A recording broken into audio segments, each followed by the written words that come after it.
안녕하세요. 지금으로부터 거의 2000년 전 2세기 로마 제국을 한번 상상해 볼까요? 그때는 그리스도인이라는 이름표가 붙는 순간 곧 죽음을 의미하던 그런 시절이었습니다.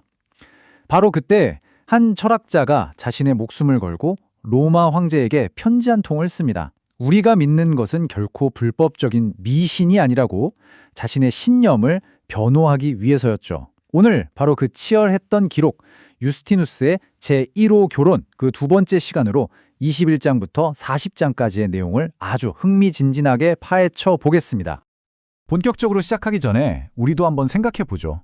만약 여러분이 목숨이 오가는 상황에서 당신의 신념이 진실이라는 걸 증명해야 한다면 과연 어떤 증거를 내세우시겠어요? 유스티누스는 바로 이 절박한 질문에 대한 답을 찾아야만 했습니다. 그리고 그의 상대는 그냥 평범한 사람이 아니었어요.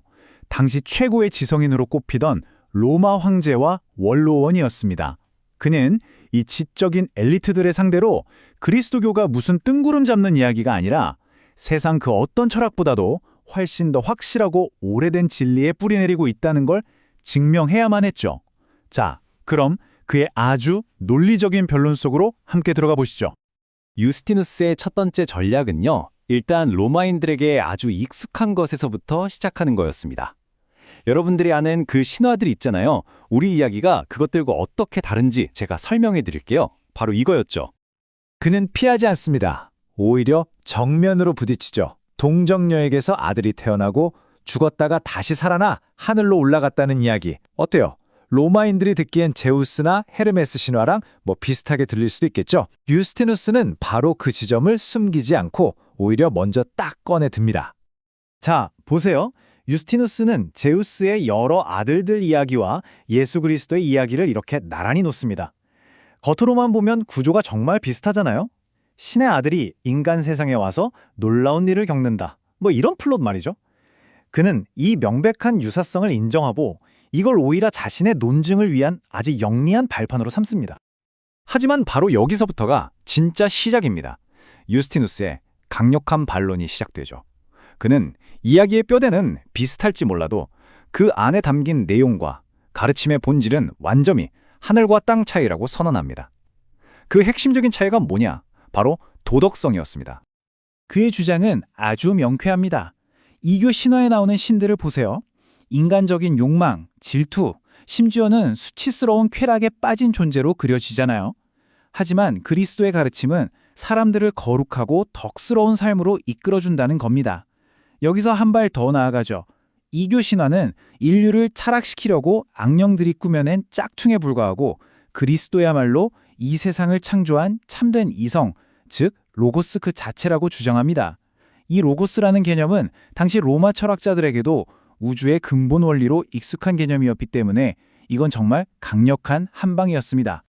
자, 신화와의 차이점을 설명한 유스티누스는 여기서 멈추지 않습니다.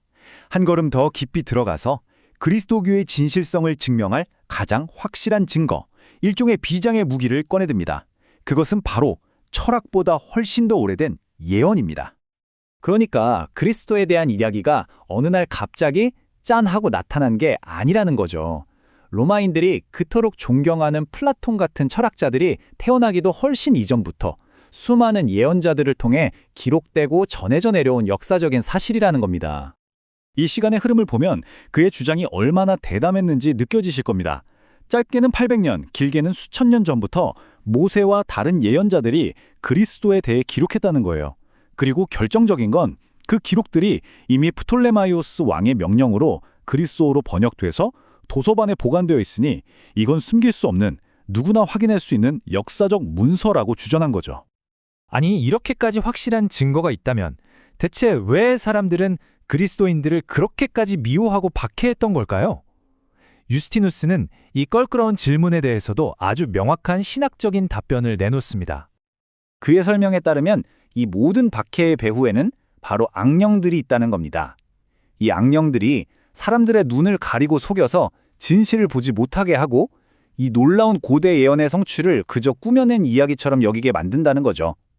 결국 악령들의 우두머리인 사탄이 자신의 패배를 직감했기 때문에 진실을 따르는 그리스도인들을 증오하도록 사람들을 부추긴다는 논리입니다.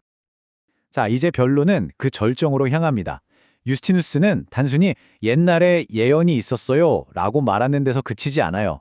그 예언의 구체적인 내용과 그것이 예수의 삶에서 어떻게 글자 그대로 성취되었는지를 하나하나 증거로 제시하기 시작합니다. 마치 오늘날 아주 유능한 변호사가 법정에서 결정적인 증거 자료를 하나씩 화면에 띄우듯이 그는 황제 앞에서 고대의 예언서들을 펼쳐 보입니다. 그의 목소리를 통해서 수백 년 전 예언들이 바로 그 자리에서 생생하게 살아나는 순간이죠. 첫 번째 증거는 이사야 예언자의 글입니다. 상식적으로는 도저히 불가능한 일, 바로 동정녀의 잉태에 대한 예언이죠. 그리고 유스티누스는 말합니다. 이 놀랍고 불가능해 보이는 예언이 인간의 방식이 아닌 하느님의 능력으로 예수의 탄생을 통해 그대로 이루어졌다고 말이죠. 자, 다음은 모세의 예언인데요. 이건 언뜻 들으면 좀 알쏭달쏭하죠? 어린 암나귀, 포도나무, 그리고 포도의 피라니. 이게 대체 무슨 뜻일까요? 유스티누스는 이 상징들을 기가 막히게 풀어냅니다. 어린 암나귀는 예수가 타고 예루살렘으로 들어간 바로 그 새끼 나귀를, 그리고 포도의 피는 십자가 위에서 흘린 예수의 피를 상징한다는 거죠. 그 피가 믿는 사람들의 죄를 깨끗하게 씻어냈다는 사실을 통해 이 예언이 완벽하게 성취되었다고 설명합니다. 아마 이게 가장 소름 돋는 예언이 아닐까 싶은데요. 다윗은 시편을 통해서 마치 눈앞에서 직접 보는 것처럼 십자가 처형의 아주 구체적인 장면들을 묘사합니다. 손과 발이 못에 뚫리고 군인들이 자기 겉옷을 가지려고 제비를 뽑는 그 모습까지 말이죠. 그리고 여기서 유스티누스가 결정적인 한 방을 날립니다. 이 모든 예언의 성취는 저 먼 옛날 신화 속 이야기가 아니라 바로 당신들 로마 제국의 총독이었던 본시오 빌라도의 통치 기록에도 남아있을 역사적인 사건이라고 말입니다. 이건 정말 빼도 박도 못할 증거였죠. 이렇게 수많은 예언과 그 성취를 증거로 제시한 유스티누스는 이제 마지막 변론을 통해 황제에게 직접 그리고 아주 간절하게 호소합니다. 결국 유스티누스가 하고 싶은 말은 아주 명료합니다. 이게 과연 우연일 수 있겠냐는 거죠. 수천 년에 걸쳐 기록된 이토록 많은 예언들이 단 한 사람, 예수 그리스도의 삶을 통해 단 하나의 오차도 없이 이루어졌다는 이 사실이야말로 그리스도교가 진리라는 가장 강력하고 확실한 증거라는 겁니다. 그리고 그는 마지막으로 이렇게 간청합니다. 제발 감정이나 편견이 아니라 이성적으로 판단해달라는 것입니다. 이 모든 증거 앞에서 아무 죄 없는 그리스도인들을 더 이상 죄인으로 취급하지 말아달라는 정의를 향한 호소였습니다.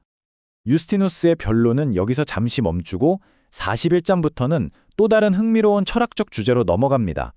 하지만 오늘 우리가 살펴본 그의 목소리는 2000년이라는 시간을 훌쩍 넘어 지금 우리에게도 깊은 울림을 줍니다. 불의와 오해 앞에서 진실을 지키기 위해 자신의 모든 지성과 신념, 그리고 목숨까지 걸었던 한 사람의 용기, 그의 치열했던 증명의 과정은 오늘을 사는 우리에게 과연 어떤 의미로 다가올까요?